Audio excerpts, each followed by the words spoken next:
It's the early kickstart of tomorrow as United takes on Tottenham. No, as we take on Everton at Old Trafford. Remember, this season we're gonna have to play Everton twice. The first leg at the Goodson's Park ended 2-1 in favor of United. It was Anthony with the equalizer and Ronaldo with the winner. Remember, that was the 700th club career goal for Ronaldo. Then they came to Old Trafford. We played into, was it the 6th round of the FA Cup or 7th round? And we found ourselves beating them by 3-1. There was Anton Martial leveling the game because, no, it was Anton who scored first. Then they leveled the game.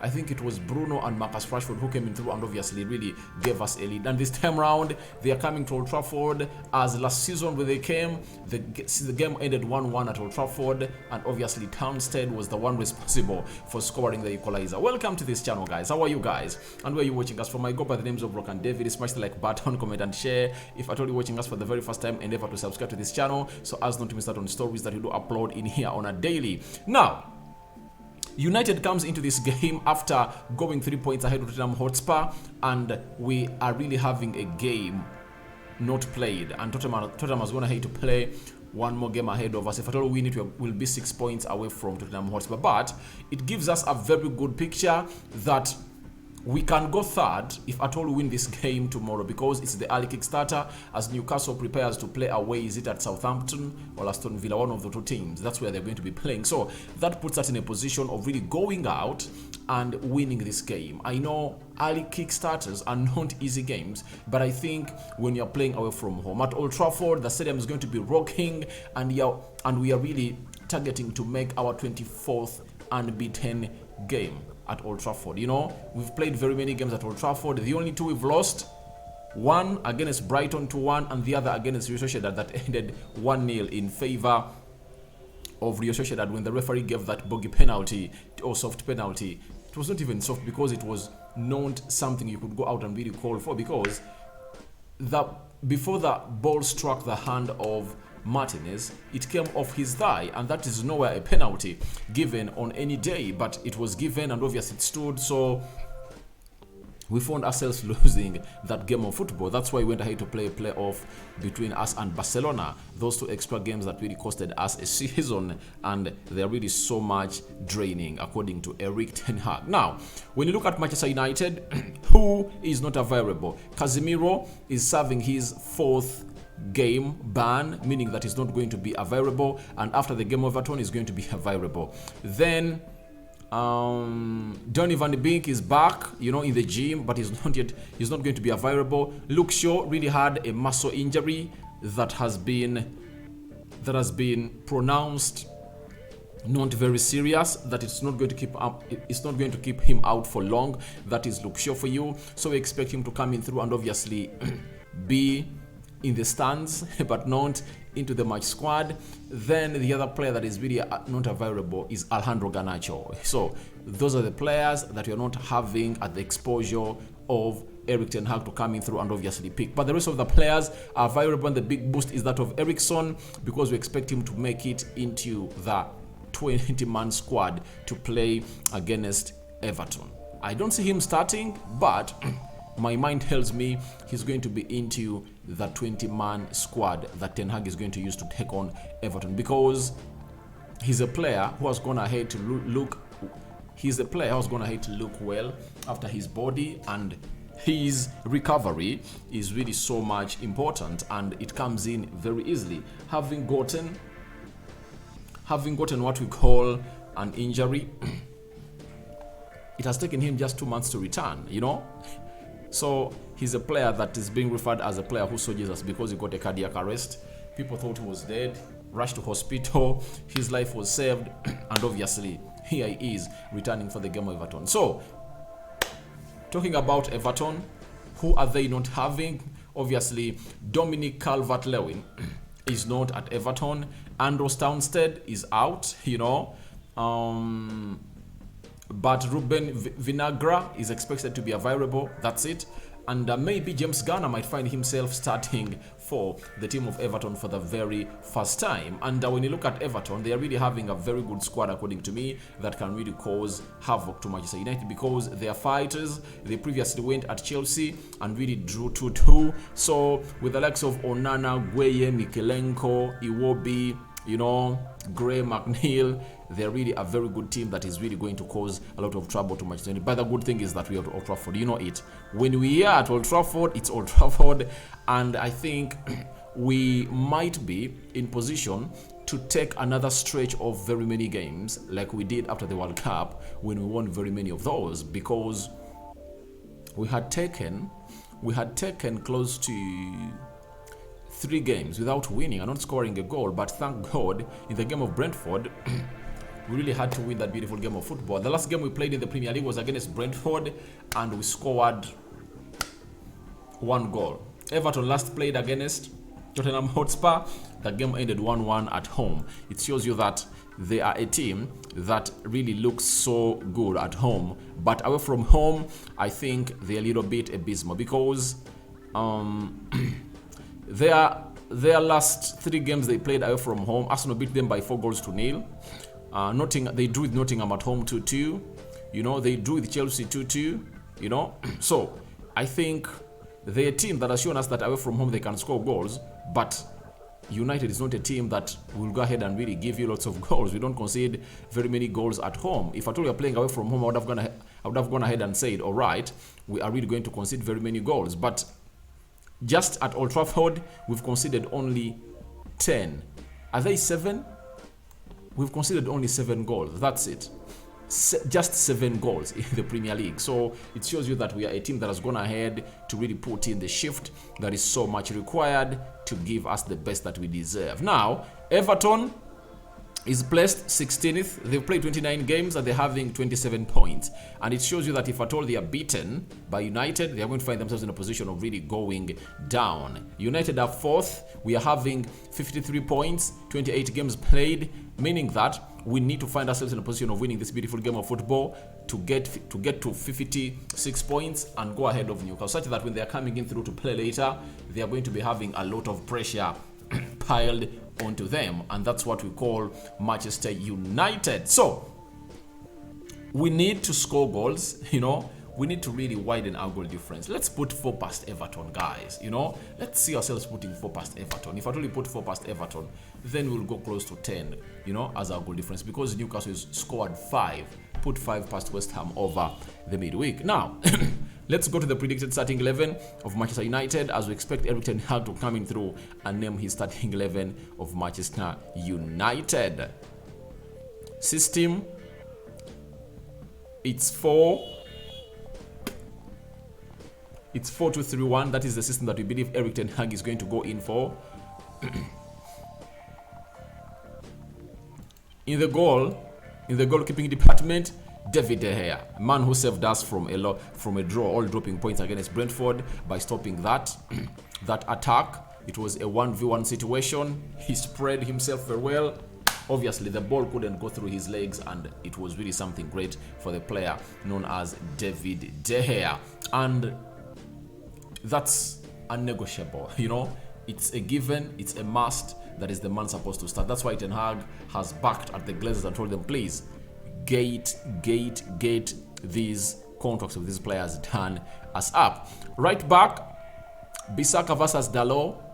I know Erik ten Hag. Bissaka has put in a shift. Dalot played very well against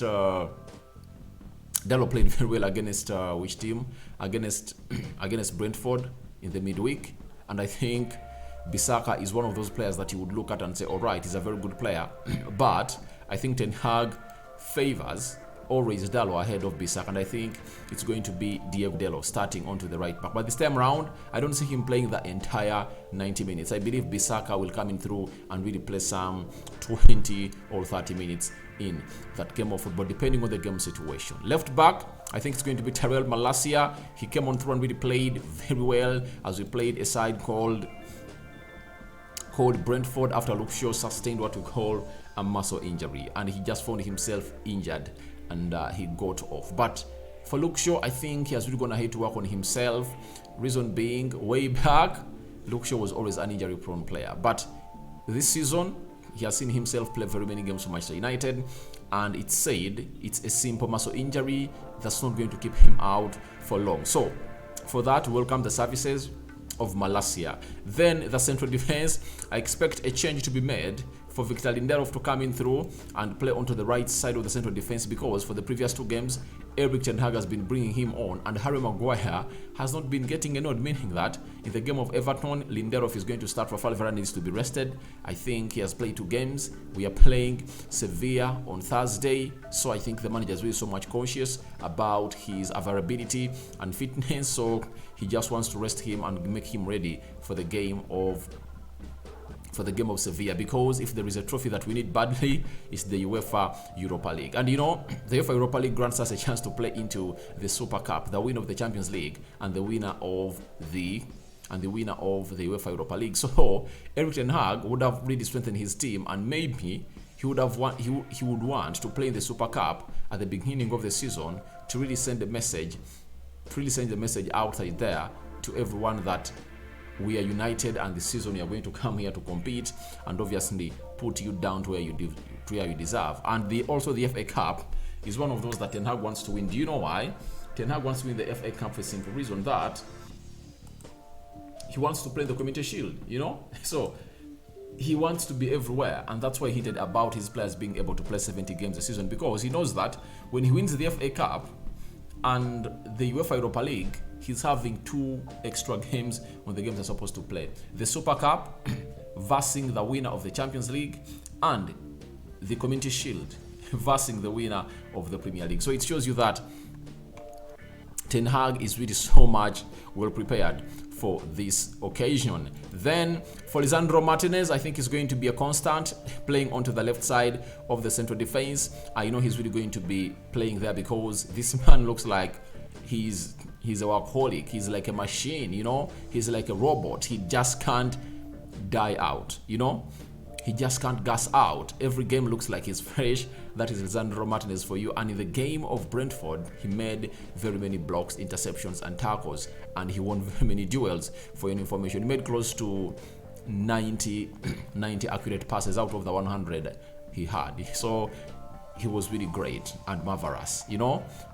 I've been reading a tweet that he's one of the most technical central defenders in the world, and he is, you know. After putting in a shift of the first season, people will say he might be a 1-season wonder. Now, next season, if Lisandro Martinez keeps playing as he played this season, then he's really going to be talked about as one of the best central defenders in the Premier League and in the world. Let's go to the midfield. With Casemiro absent, suspended, Bruno Fernandes is going to be playing in the double pivot alongside Scott McTominay, because Scott McTominay really played very well against Brentford. We need to give him his flowers, but the problem was, the positive was that Brentford was not a team that was playing so much through the midfield. But when you look at Everton, they're having Idrissa Gueye, Dokore, and Iwobi playing that midfield. That means that this time round, he's going to be having a lot more work to do, as he really plays as a central defensive midfielder alongside Bruno Fernandes in that game. But the beauty is we are playing at Old Trafford, and I think he's not going to be troubled in there for you. Now, Sabitzer providing an assist as we played against Brentford in the midweek, and he really had a very good game. And I think he's going to get his nod. On the right attacking side of the midfield, we are going to be having Anthony playing there for you. I think Sancho played very well, but I think the manager is going to start Anthony. Then on the left attacking side is going to be Marcus Rashford returning, and I think it's not going to be Anton Martial leading the line. It's going to be Wout Weghorst, who never played a minute in the game of Brentford and never really brought him in, meaning that he deserved to be rested because I'd played very many games. 19 games ever since he came in through in a space of 3 months. So that's Wout Weghorst for you. Now, when you look at that starting 11, you would expect that Eriksen will come in through at a point X. Martial will come in through at a point X. Aaron Wan-Bissaka will come in through at a point X. Fred might make his coming through at a point X. and Jordan Sancho. So the beauty of this game is all going to be about the bench. That's it, because the bench of United is really going to be strong. Eriksen, Fred, Sancho, Anton Martial. So we are going to be having a very rich bench, and I think we are one player away from having a very fully fit squad. That is Casemiro. If Casemiro returns on Thursday, I think Ten Hag might enjoy his remaining spell of the season. This final bend of the season is going to be so much enjoyable for Erik Ten Hag, because players are really going to be available for him, and is going to be really having a very wide range. For me, my prediction, 3-0, all for 1. That's my prediction. But I'm having some facts I want to read for you from Google. United have won 38 Premier League games against Everton, the second highest amount of wins on one. The second amount of wins one team has against in the competition. That is United for you. Then Everton have just won one of their last 29 Premier League away games against Manchester United. It shows you how good we've been at Old Trafford. Everton have scored in each of their last 9 Premier League games against Manchester United. That's it, they're right. Then United have won both their meetings with Everton in all competition this season. That's it, I told you that at the beginning of the season. And after failing to win 6 consecutive Premier League games in the Saturday kickoff slot, United have won all 3 such games so far in this term, most recently beating Manchester City by 2-1. So it shows you that we are that team that's going to come out and really beat Everton on the day. So guys, your thoughts on to Manchester United taking on Everton at Old Trafford are welcome in the comment section below. May the Almighty Lord bless you abundantly. A sign out for now. See you later, and may the Almighty Lord bless you abundantly. For my Muslim friends, Ramadan Kareem.